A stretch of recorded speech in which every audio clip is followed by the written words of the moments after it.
Hi everyone, I'm back to read a little bit more of part 2, so if you're following along with me, I'm starting with the Punnett square, and here we go.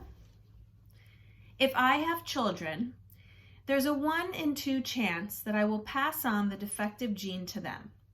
That doesn't mean they'll look like August, but they'll carry the gene that got double dosed in August and help make him the way he is. If I marry someone who has the same defective gene, there's a 1 in 2 chance that our kids will carry the gene and look totally normal. A 1 in 4 chance that our kids will not carry the gene at all, and a 1 in 4 chance that our kids will look like August. If August has children with someone who doesn't have a trace of the gene, there's a 100% probability that their kids will inherit the gene, but a 0% chance that their kids will have a double dose of it, like August. Which means they'll carry the gene no matter what, but they could totally look normal. If he marries someone who has the gene, their kids will have the same odds as my kids. This only explains the part of August that's explainable. There's that other part of his genetic makeup that's not inherited, but just incredibly bad luck. Countless doctors have drawn little tic-tac-toe grids for my parents over the years to try to explain the genetic lottery to them. Geneticists use these Punnett squares to determine inheritance, recessive and dominant genes, probabilities, and chance. But for all they know, there's more they don't know. They can try to forecast the odds, but they can't guarantee them. They use terms like germline mosaicism, chromosome rearrangement, or delayed mutation to explain why their science is not an exact science. I actually like how doctors talk. I like the sound of science. I like how words you don't understand explain things you can't understand. There are countless people under words like germline mosaicism or chromosome rearrangement or delayed mutation. Countless babies who'll never be born, like mine. Out with the old. Miranda and Ella blasted off. They attached themselves to a new crowd destined for high school glory. After a week of painful lunches where all they would do was talk about people that didn't interest me, I decided to make a clean break for it. They asked no questions. I told no lies. We just went our separate ways. I didn't even mind after a while. I stopped going to lunch for about a week, though, to make the transition easier, to avoid the fake, "Oh, shoot, there's no room for you at the table, Olivia."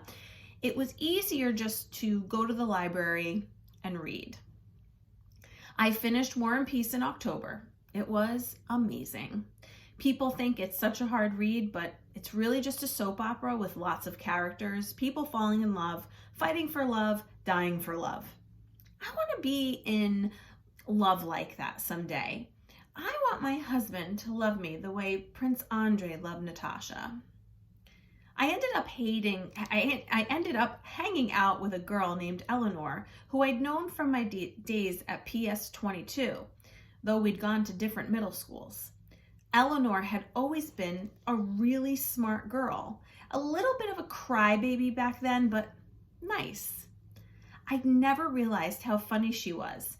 Not laugh out loud, daddy funny, but full of great quips. And she never knew how lighthearted I could be. Eleanor, I guess, had always been under the impression that I was very serious.